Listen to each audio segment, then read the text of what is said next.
U o'z faoliyatini Farg'onaning chekka bir shaharchasida oddiy buxgalter sifatida boshlagan. Hech qachon tadbirkor bo'lishni orzu qilmagan, ammo 1998-yil uning ishdan haydalishi barchasini butunlay o'zgartirib yubordi. Bizni ta'sischi sana ishdan olib tashladi dedi. Arizani yozib ketgan dedi.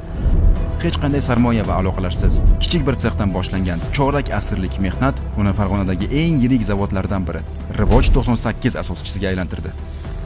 Bizni ta'sischi deydimi, sarmoya kirgizadigan inson deydimi, motivatsiya beradigan, qarzga pul qarzsiz beradigan insonlar borda banda.